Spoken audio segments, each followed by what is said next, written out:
Estamos recebendo nos nossos estúdios a representante da Chapa 3 na eleição do CREMEP, a sanitarista a doutora Bernadette Pérez, que representa, portanto, esta candidatura. Doutora Bernadette, muito obrigado pela sua presença. E o porquê a Chapa 3 quer assumir o comando do próximo quinquênio do CREMEP? Vai incorporar um sistema que produz dano. Vai incorporar médicos ou permitir, é permissível que você produza dano, porque precisa proteger a autonomia médica. Isto não é autonomia.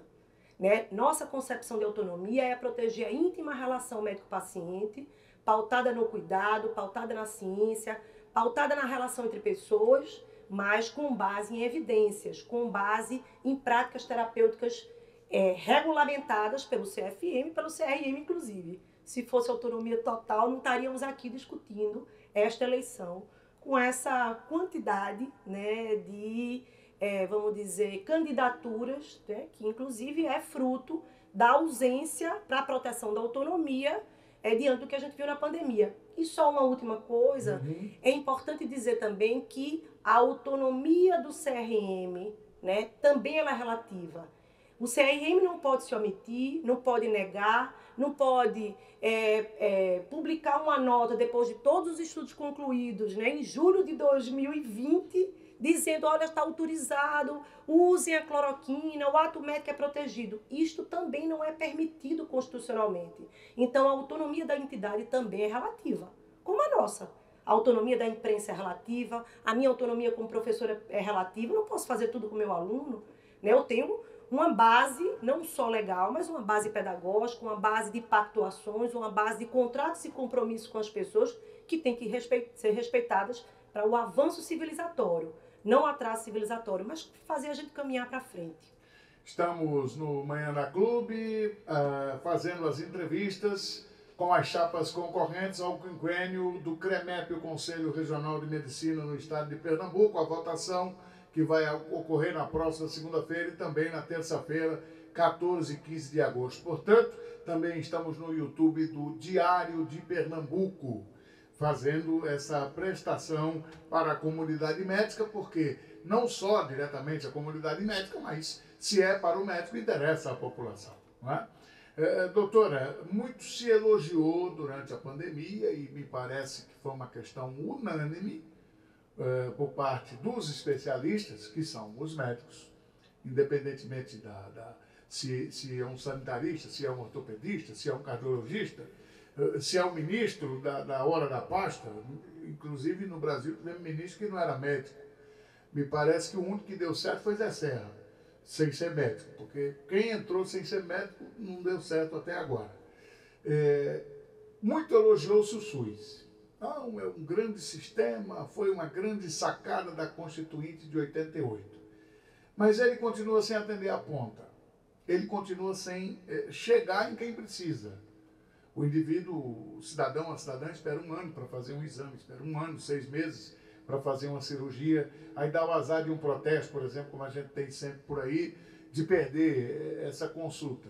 Então, o que é que está faltando? Do elogio de quem conhece, de quem está dentro tecnicamente, olha, realmente foi muito bem planejado, é o correto, é preciso, é o melhor do mundo, mas o que é que está faltando como médica para chegar na ponta, para chegar na atividade fim, no que interessa? O Sistema Único de Saúde, André, é um sistema extremamente generoso, includente, né, sem preconceito, né, com a capacidade de produzir equidade, de produzir igualdade, de produzir inclusão. E só lembrar para quem não está antenado, antes do SUS, só podia ser atendido na rede pública quem tivesse carteira assinada. Isso. Quem não tivesse uma carteira assinada não era considerado indivíduo, não era considerado gente. Isso. E a Constituição veio corrigir isso. Isso. A Constituição Cidadã, né, estabeleceu essa política pública absolutamente generosa. Mas é importante dizer que essa política pública está incompleta.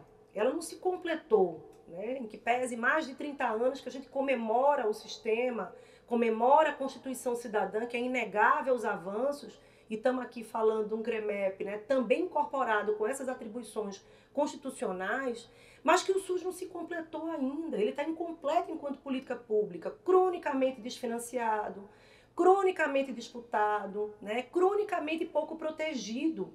Né? É preciso que as políticas governamentais, de fato e verdadeiramente, independente do governo federal, né, da gestão do governo federal, incorporem o SUS e priorizem o SUS enquanto uma política absolutamente generosa. A gente pergunta, né, onde foi, quando foi que verdadeiramente a gente teve um investimento robusto no Sistema Único de Saúde. Então, isso é uma coisa. A outra coisa é a nossa capacidade, André, de apresentar à população essa política pública como uma política possível de produzir saúde, de prevenir, promover, reabilitar, aliviar a dor e sofrimento. A gente tem, enquanto médicos, médicas, profissionais de saúde, gestores e movimentos sociais, ter que ter a capacidade de se articular para apresentar essa política como uma das melhores que a gente tem e que ela precisa ser completada. Sem o SUS, né, todas as estimativas mostram que os mortos pela pandemia, por uma única causa de doença, que não foram poucos, né, o Brasil foi, né, um país com menos de 3% da população mundial, com mais de 10% das mortes do mundo. Mas se não fosse o SUS, a gente ia ter o dobro de mortes. O SUS, os médicos, médicas, enfermeiros, profissionais de saúde protegeram as pessoas. E protegeram com capacidade de cuidar na medicina intensiva, de fazer vigilância à saúde, de quebrar a cadeia de transmissão, de constituir rapidamente, né, leitos de terapia intensiva, né? Mas, novamente, eu queria te dizer, o SUS está incompleto. Então, a pandemia foi uma abertura, né, para muitos retrocessos, né, que a gente viu, né, nas políticas públicas, políticas de educação, de incentivo às universidades, né, dos nossos conselhos profissionais médicos, que foram trabalharam com retrocesso, mas ao mesmo tempo do retrocesso foi um momento de crise, de abertura para a gente discutir o que é que a gente quer agora do Sistema Único de Saúde. Como é que a gente garante uma base de acesso para todo mundo? Toda brasileira e todo brasileiro tem que ter uma equipe para chamar de sua. Uma equipe de referência com capacidade de atender, de produzir vínculo, de cuidar das pessoas, de cuidar das crianças, de cuidar das mulheres. E aqui em Pernambuco, eu queria fazer um destaque, que a gente tem, né, uma carga de doenças altíssima. Esses nossos médicos e médicas são submetidos a doenças crônicas, né, de forma absolutamente descontrolada, doenças infecciosas, as arboviroses, a pandemia da Covid, mas tantas, né, epidemias de vírus respiratórios e o devir de novas epidemias, porque o contexto social permanece o mesmo, André. Ainda eu colocaria, né, os transtornos mentais e, além dos transtornos psiquiátricos, um sofrimento psíquico contundente, incidente, que inclusive afeta os médicos, principalmente os jovens. O número de suicídio de médicos jovens é uma coisa absurda, isso precisa ser visto e cuidado, mas na população também em geral. Essa pressão do sofrimento psíquico, né, com os médicos é contundente. E por último, eu diria que uma quarta carga de doenças que são as violências. Então, assim, imagine o que é ser submetida a isso num cotidiano de serviço com uma sobrecarga enorme. Mas ainda bem que a gente tem o SUS. Ainda bem que a gente tem uma prática da boa medicina. Ainda bem que temos nós, médicos e médicas, que fomos para a linha de frente, ainda que se retaguarda do conselho, que se propõe agora a fazer 1001 coisas no futuro, com 2 candidaturas que são de situação, que estão aí há mais de 4 gestões, e que agora falam no futuro como se não tivessem responsabilidade com isso que a gente passou. E para finalizar de fato, que eu já lhe prometi uma vez, né, lhe dizer que a cronicidade, né, de problemas em Pernambuco do Sistema Único de Saúde também tem muitos anos. Por exemplo, se a gente pegar o problema do Getúlio Vargas, né, aqui aqueles profissionais estão submetidos, onde era que estava o nosso conselho? Cadê o problema da sobrecarga sempre sazonal, das urgências pediátricas, né, com crianças entubadas e com ventilação não invasiva, inclusive, mas crianças entubadas nas portas de urgência e emergência na mesma época do ano? A crise da obstetrícia. A crise da obstetrícia é um padrão crônico. Cadê nosso conselho, André? Então, assim, o SUS é de nossa responsabilidade, monitorar a política pública, apoiar não só a estrutura física, o Getúlio é o retrato de uma situação de trabalho degradado, porque o teto está caindo. Mas vai haver a urgência e emergência do Getúlio aqui, os nossos profissionais estão submetidos, isso é crônico. E agora chegam as candidaturas que ficaram aí um tempão dizendo, não, mas vamos fazer no futuro, vamos fazer no futuro. Por isso interrompemos o nosso silêncio e resolvemos sair com a candidatura, de fato, para fazer. O futuro é agora, a mudança é agora. Né? Toda mudança pode começar aqui agora e vai começar com a gente, na Chapa 3. Muito bem. Estamos com a representante da Chapa 3, a doutora Bernadette Pérez, sanitarista.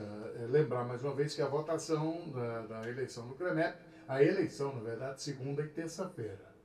E o posicionamento da Chapa 3, doutora Bernadette, sobre os mais médicos. Eu tenho alguns amigos médicos, algumas amigas médicas, e eu não consegui encontrar um que elogiasse. Né? E agora está autorizado aí, está sendo feito sem o revalida. Sem o revalida. Qual é o posicionamento da Chapa 3 sobre os mais médicos? O programa Mais Médicos, André, é um programa que deveria ter sido absolutamente emergencial para atender as tragédias humanitárias que existem no Brasil. E existem não só nos povos originários ou pessoas que estão num local de difícil acesso, que nunca viram um médico na vida, mas existem também na periferia das grandes cidades. Né? Os Yanomamis, aquela tragédia que a gente viu, né, que ninguém consegue olhar na televisão, na mídia, né, ou olha achando, se admirando por uma situação que é crônica, né, ela está presente. Os Yanomamis são representados todos os dias na periferia do Recife, na região metropolitana, né, de Pernambuco. Então eu queria dizer que a gente acha que o programa Mais Médico deveria ter sido um programa emergencial, que tem que ser superado. Nossa posição clara, e eu queria ser bem objetiva com você, é que o programa Mais Médicos tem que ser superado, substituído por uma política de Estado, por uma carreira de Estado. Carreira de Estado para atenção primária, carreira de Estado para medicina intensiva, carreira de Estado para vigilância à saúde, carreira de Estado para urgência e emergência. Carreira de Estado significa dizer que o governo federal, né, tem que ter a capacidade de produzir política permanente. Não um programa emergencial. Nenhum programa emergencial pode ser editado para 8 anos. Nós fomos contra. E quero dizer a você que isso deveria ter tido uma substituição paulatina por carreira de Estado, por uma política de pessoal integrada para o Sistema Único de Saúde, onde a mobilidade regulada fosse, né, a linha condutora da política de pessoal. Por exemplo, eu faço um concurso para um município de longa distância e ao ir avançando na carreira, eu vou me aproximando do município que eu quero chegar, onde eu quero ficar. Isso é passível de ser feito, era passível de ser feito desde o lançamento do primeiro programa, que a gente dizia, importante, vamos atender tragédias humanitárias, e agora foi reeditado de forma emergencial, e o nosso posicionamento foi emergencial, porque a gente viu Yanomami, porque a gente viu morte na cidade, porque a gente viu população que nunca, porque teve um esvaziamento do programa nos 4 anos e teve um esvaziamento do SUS nesses últimos 5 anos que a gente passou para trás. Né? Mas, novamente eu te digo, era para ter sido lançado desde o primeiro ano de lançamento, com um indicativo de substituição paulatina por uma política de pessoal onde a gente se orgulhe de ser Sistema Único de Saúde. Onde o meu crachá de médica do SUS seja um crachá que use em todo o Brasil e que eu apresente aqui na minha camisa, né, dizendo assim, olha, meu nome é Bernadette, eu sou médica do SUS, eu sou médica da UTI, eu sou médica intensivista do SUS e eu vou progredindo na carreira. Mesma coisa na vigilância, mesma coisa na porta de urgência, mesma coisa na atenção primária. Então, isso é um ponto que eu acho que novamente, tem que ser superado por uma política de pessoal com carreira de Estado para áreas específicas e muito sensíveis, inclusive a vigilância, que é onde a gente prevê não atuar numa vigilância da prontidão da emergência, mas numa vigilância da prevenção, que eu possa pensar no devir de novas emergências, já garantindo carreira para a vigilância. Quanto é que as vigilâncias tiveram incremento na pandemia? Quando é que as equipes de atenção primária tiveram incremento na pandemia? Foram linha de frente. E a medicina intensiva, que a gente disse, gente, vão inaugurar leito provisório, por que esse legado não fica para o SUS? Não foi feito. Então a gente acha isso, tem que ser superado, né? A gente não acha que tem que ser um programa, né, que tem que ser para sempre, né? Deveria ter sido emergencial desde o primeiro ano, né? Agora, alguma coisa a gente tem que fazer com essa população desassistida, que deveria ser com carreira SUS. Quanto ao Revalida, a gente é a favor do Revalida. Todo o país do mundo, né, em médico formado fora, né, seja ele estrangeiro ou brasileiro no nosso caso, tem que ter revalidação. Agora, a revalidação que não pode ser xenófoba, que não pode ser persecutória, que não pode punir as pessoas, mas que tem que ter uma capacidade de avaliar habilidades, atitudes e competências de maneira mais adequada à necessidade das pessoas. E continuar o acompanhamento pedagógico, André, porque não basta uma prova, você faz a prova e tem que, por um tempo, ficar acompanhando pedagogicamente esses profissionais, né, que faz a prova e bota no município onde você não tem a capacidade de ter retaguarda diagnóstica, terapêutica. Cadê o CREMEP para acompanhar do ponto de vista pedagógico? Os médicos, eu estou vindo do sertão do Mochotó e do Pajeú, ontem a gente chegou, e o relato é impressionante.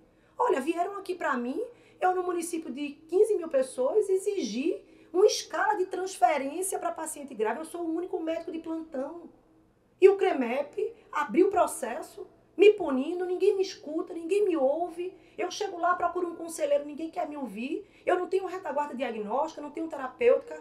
Mas foi um médico com revalidado, formado fora, com revalidação, que trabalha bem, mas não tem um suporte pedagógico, um suporte de acompanhamento de política, um suporte do CREMEP. E isso foi uma constante, viu, André? Assim, todos os municípios que a gente visitou, passamos 3 dias intensivos em todos os serviços, a fala é a mesma. O CREMEP não chega. Cadê nosso conselho? Eu estou abandonado. Muito obrigado, doutora Bernadette. Desejando à senhora boa sorte, desejando a todos os integrantes da Chapa 3 boa sorte e muito obrigado pela sua disponibilidade em atender o nosso convite. Muito obrigada, André. Estamos à disposição e vamos estar juntos daqui para frente. Obrigada. Vamos ao nosso intervalo. Clube Notícia em primeiro lugar.